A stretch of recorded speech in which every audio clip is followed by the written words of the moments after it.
వాక్యం సార్. కవి పేరు భాస మహాకవి. భాస మహర్షి. గ్రంథం పేరు సార్ గ్రంథం పేరేంటి? గ్రంథం పేరు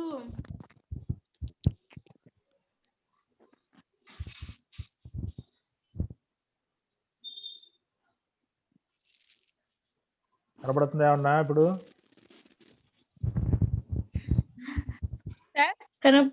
కనపడతాను సార్. చెప్పు మరి.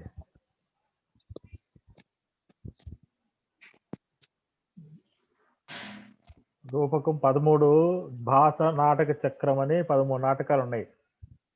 ఆ 13 నాటకాల్లో ఒకటి ఈ దూతవాక్యం అనేది. ఇప్పుడు ఊరినే రివిజన్ లాగా సందర్భవాక్యాలు చెప్తాను, వినండి ఒక 10 నిమిషాలు. ఓకేనా? సరే సార్. నక్షత్ర మధ్య ఇవ పర్వగతః శశాంకః అనేది ఉంది. నక్షత్ర మధ్య ఇవ పర్వగతః శశాంకః. ఇది దుర్యోధనుడు అక్కడ వాళ్ళ సభ ఏర్పాటు చేసుకున్నారు. ఆ సభ పేరేంటి చెప్పండి చూద్దాం. సభా మందిరం, మంత్రశాల. మంత్రశాల అనే ఒక సమావేశ మందిరం ఏర్పాటు చేసుకున్నారు. సభా మందిరం. అందులో దుర్యోధనుడు ప్రవేశిస్తూ ఉంటే సామంతరాజులందరూ మధ్యలో ఉన్నటువంటి దుర్యోధనుడు ఎలా ఉన్నాడో ఈ వాక్యంలో వర్ణించాడనమాట. అంటే ఆభరణాల మధ్యలో మనుకాంతలతో ఉన్నటువంటి దుర్యోధనుడు పున్నమి నాటి నక్షత్రాల మధ్యలో ఉన్న చంద్రుడిలాగా ప్రకాశిస్తున్నాడు అని అన్నాడు. అంటే ఏంటంటే ఆకాశంలో నక్షత్రాలు ఎన్ని ఉన్నా దానికి వెలుగు రాదు. ఎప్పుడైతే చంద్రుడు వచ్చాడో దానికి వెలుగు వస్తుంది. ఆకాశం అంతా, ప్రపంచం అంతా, రాత్రంతా. అలాగా ఆ సభలో దుర్యోధనుడు రాగానే గొప్ప కాంతి వచ్చింది. సభకి నిండుతనం వచ్చింది. కాంతి అంటే ఇక్కడ రాగానే బలు వెలగదు, నిండుతనం వచ్చింది అని చెప్పేసి చెప్పారన్నమాట. తర్వాత మనుష్యానామస్త్యేవ సంభ్రమ అనేది 2వ వాక్యం. ఇది ఎవరితో చెప్పారు చెప్పండి చూద్దాం.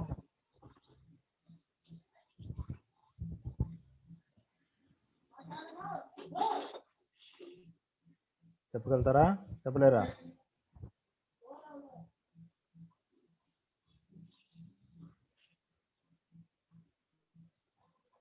కంచుకి అనే అతను అక్కడ సభామందిరం బయట కృష్ణుడు వేచి ఉన్నాడు, అతను పురుషోత్తముడి నారాయణుడు వేచి ఉన్నాడు అని చెప్పగానే అతను పురుషోత్తముడు ఎట్లా అవుతాడు అని చెప్పేసి దుర్యోధనుడు కొంచెం మందలించాడు. అప్పుడు ఆ భటుడు దుర్యోధను యొక్క పాదాల మీద పడిపోయి, మన్నించండి, ఏదో తొందరపాటున ఈ మాట మాట్లాడాను అన్నాడు. అప్పుడు అతను తొందరపాటును సమర్థిస్తూ దుర్యోధనుడు కంచుకుతోటి ఈ మాట చెప్పాడనమాట. మనుష్యానామస్త్యేవ సంభ్రమ, అంటే మానవులకి తొందరపాటు అనేది సహజమే కదా అనేటువంటి వాక్యాన్ని పలికాడు. తర్వాత 3వది క్షితిరఖిలాపి భవన్మమ ఆశపత్న. ఆ సభలోకి కృష్ణుడు వస్తే ఏం చేయాలి అని దుర్యోధనుడు ఆలోచిస్తున్నాడు. ఆలోచించే సమయంలో అతను ఏమనుకుంటాడంటే, కృష్ణుడిని తాళ్లతో బంధించేస్తాను, బంధించేసినట్టయితే కృష్ణుడు నాయకుడు ఉండిపోతే ఇక పాండవులు ఏమి చేతకాని వాళ్ళు అయిపోతారు. ఎందుకంటే పాండవులకు బలమంతా కూడా కృష్ణుడే కాబట్టి ఆ కృష్ణుని నేను ఇక్కడ బంధిస్తే వాళ్ళు దిక్కుతోచిన పరిస్థితిలో పాండవులు ఉంటారు. పాండవులు కనుక వాళ్ళు బలహీనులు అయిపోతే ఇక నన్ను ఎదిరించేటువంటి సాహసవంతులు, వీరుడు ఎవరు కూడా ఈ లోకంలో ఉండరు. క్షితి అంటే భూమి, క్షితి అఖిలాపి అంటే ఈ భూమండలం అంతా కూడాను నా యొక్క అధీనంలోకి వచ్చేస్తుంది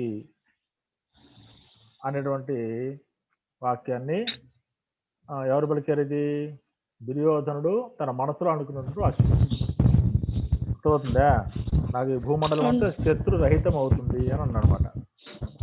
తర్వాత రాహు వక్త్రాంతర్గత చంద్రలేఖేవ శోభతే. అక్కడ వాళ్ళు ఏం చేస్తున్నారంటే చిత్రపటం తీసుకొచ్చారు. ఏం చిత్రపటం అది? ద్రౌపది వస్త్రాపహరణం ఉన్నటువంటి చిత్రపటం. ఆ చిత్రపటాన్ని లో ఏముందంటే దుశ్శాసనుడు ద్రౌపదిని జుట్టు పట్టుకొని ఈడ్చుకొస్తున్నాడు. ఆ దుశ్శాసనుడి చేతిలో ఉన్నటువంటి ద్రౌపది ఎలా ఉందో దుర్యోధనుడు ఈ వాక్యంలో చెప్తున్నాడు అనమాట. యాక్చువల్ కవి చెప్పినట్లు లెక్క. ఎలా ఉంది ఆమె? రాహు చేతిలో చిక్కినటువంటి చంద్రలేఖ వలె ఆ దుశ్శాసనుడి చేతిలో ద్రౌపది ఉంది అని చెప్పాడు అనమాట. రాహు వక్త్రాంతర్గత, వక్త్రం అంటే ముఖం అనమాట. రాహు నోట్లో చిక్కినటువంటి చంద్రలేఖ వలె అని అన్నాడు అనమాట. తర్వాత కోణామలోకే స్వయం ఆత్మదోషం ఉద్ఘాటయేత్. లోకంలో తాను చేసిన తప్పుల్ని సభలో అందరి ముందు ప్రకటించేటువంటి వాడు ఎవడో కూడా ఉండడు. అది అలా ప్రకటించుకునేవాడు మూర్ఖుడితో సమానము అని చెప్పేసి కృష్ణుడు దుర్యోధను అంటున్నాడు. నువ్వు ద్రౌపది వస్త్రాభరణ చేయటము, నీ ఇంటి కోడల్ని అవమానించడం అనేది చేయకూడని పని. అది చేసావు. ఆ చేసిన తప్పుని ఇప్పుడు అందరి ముందు, 10 మంది ముందు, సభలో అందరి ముందు నీ యొక్క తప్పుని ప్రకటించుకుంటున్నావు. ఇది చాలా మూర్ఖత్వమైన పని. ఇలా ఎవరు కూడా చేయరు, నువ్వు ఒక్కడే చేస్తున్నావు. ముందు ఆ ద్రౌపది వస్త్రాభరణ చిత్రపటాన్ని తీసేసేయి అని చెప్పేసి మందలిస్తూ ఈ వాక్యం పలికినమాట. లోకంలో ఎవరు కూడా సిగ్గు విడిచి తాను చేసిన దోషాలని నిండు సభలో ప్రకటించరు అనేటువంటి వాక్యాన్ని ఇక్కడ చెప్పడం జరిగింది. తర్వాత సంబంధో బంధుభి శ్రేయాన్ లోకయోహో ఉభయోహో అపి. అంటే ఏంటంటే మీ అన్నదమ్ముల మధ్య అనుబంధం అనేది ఉండాలి. పాండవులు నీకు సోదరులు అవుతారు. మీలో మీరు ఇలా కొట్లాడుకోకూడదు. మీరు అనుబంధంగా ఉండాలి. ఆ సోదరు మధ్య ప్రేమతో వ్యవహరించాలి అనే వాక్యాన్ని ఇక్కడ చెప్పడం జరిగింది అనమాట. అంటే అతను దాయాదురని అని అంటాడు ఎవరు? కృష్ణుడు. అప్పుడు దుర్యోధన నాకు దాయాదురు ఎట్లా అవుతారు అంటే ఆ వరసలంతా కూడా చెప్పుకుంటూ వచ్చి, ఆ కుటుంబ చరిత్ర అంతా కూడా చెప్పుకుంటూ వచ్చి, ఈ సోదరుల మధ్య సత్సంబంధాలు ఉంటే అది ఇహలోకంలోను పరలోకంలోను. ఇహలోకం అంటే ఈ లోకము, పరలోకం అంటే ఊర్ధ్వలోకాలు ఉంటాయి, పైలోకాలు. అన్నింటిలో కూడా మేలు కలిగిస్తుంది అనే విషయాన్ని ఇక్కడ చెప్పడం జరిగింది. తర్వాత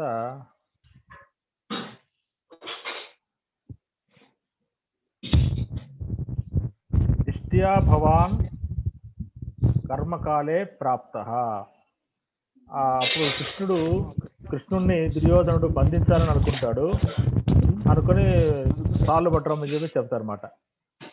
అప్పుడు కృష్ణుడు కోపం వచ్చేసేసి సుదర్శను తలుచుకుంటాడు. ఇతను తలకాయ తీసేయాలి, దుర్యోధన తలకాయ తీసేసేయాలని అనుకున్న వెంటనే సుదర్శనుడు అక్కడ ప్రత్యక్షమైనాడు. అప్పుడు ఆ సుదర్శను చూసి దుర్యోధనుడు అంటారనమాట, సుదర్శన అదృష్టవశాన నీవు అవసర సమయానికి వచ్చావు. అంటే నేను తలుచుకోగానే వచ్చేసావు, వెంటనే ముందు ఆ కార్యక్రమం చేసేసేయి అని చెప్పేసి చెప్తాడు. కానీ అది సుదర్శనుడు ఏమంటాడంటే, నేను ఖండించడం అనేది జరిగిపోతే నీ అవతార ప్రయోజనం నెరవేరదు కదా, పాండవులు చేసినటువంటి ప్రతిజ్ఞ నెరవేరవు కదా, అందువల్ల కాస్త ఆలోచన చేయండి అని చెప్పేసి అతను చెప్తాడు. అవును నిజమే అని చెప్పేసి మన కృష్ణుడు ఒప్పుకొని ఈ ప్రయత్నాన్ని విరమించుకుంటాడు అనమాట. అయితే మనకి ఇక్కడ కావాల్సింది ఏంటంటే, సుదర్శనుడు అనుకోగానే వచ్చేసాడు, అవసర సమయానికి వచ్చావు అని చెప్పేసి. కర్మకాలే ప్రాప్త అంటే పని అయిపోయిన తర్వాత వచ్చారనుకో అప్పుడు ఉపయోగం లేదు కదా. కరెక్ట్గా అవసరమైనప్పుడు సమయంలో మనకు ఉపయోగపడే. ఇప్పుడు మన దగ్గర డబ్బు ఉందనుకున్నామా, అది ఎక్కడో బ్యాంకులో ఉంటుంది. మనకి ఇప్పుడు బజార్కి వెళ్ళి ఏదైనా వస్తువు కొనుక్కోవాలి, డబ్బులు లేకపోతే ఏం ఉపయోగం? ఎన్ని లక్షలు ఉంటే ఏం ఉపయోగం, ఎన్ని కోట్లు ఉంటే ఉపయోగం? మనకు కరెక్ట్గా అవసరమైన సమయంలో ఆ డబ్బు మనకు ఉపయోగపడాలి. అలాగే ఆయుధాలు ఉన్నాయి, ఆయుధాలు ఎక్కడో పెట్టుకొని వచ్చేసి ఇక్కడ ఉంటే ఉపయోగం లేదు కదా. అది ఆ విధంగా కృష్ణుడు ఆ ఆయుధాన్ని ప్రశంసించడం జరిగింది అనమాట. ఇది ఇందులో నుండి ఈ 7 సందర్భ వాక్యాల్లో 2 ఇస్తాము. మీరేం రాయాలి? ఒకటి సార్. ఒకటే 3 మార్కులకు ఉంటుంది. అంటే ఎస్ఏ క్వశ్చన్ 10 మార్కులకు ఉంటుంది. 10 మార్కులు కదా సార్ ఎస్ఏ? వద్దా? సరే సార్. ఎస్ఏ క్వశ్చన్ 10 మార్కులకి. తర్వాత లఘు ప్రశ్నలు 4 ఉన్నాయి, 3 ఇస్తాను అందులో. మీరు లఘు ప్రశ్నలు 3 రాయండి. 4 ఇస్తాను, 3 రాయండి. సరే సరే. 3 6 మార్కులకి. తర్వాత ఒక సందర్భ వాక్యం 2 ఇస్తాను, 1 రాయాలి. సందర్భ వాక్యాలు అది 3 మార్కులు. తర్వాత 2 శబ్దాలు అన్నమాట. వాక్ శబ్దము, ఇది మనకి వరుసన 3 ఉన్నాయి కదా, ఆ 3 శబ్దాల నుంచి ఎన్ని రాయాలి? 2 రాయాలి. 2 3 6 మార్కులు.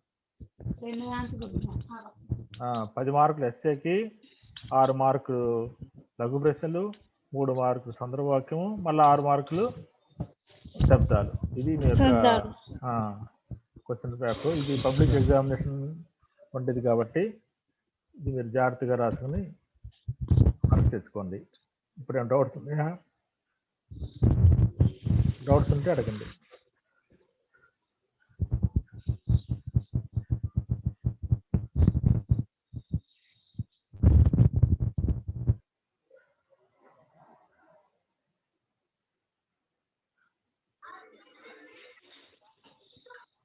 ఇంకా బాగా చదవండి అయితే. Okay sir. Okay right.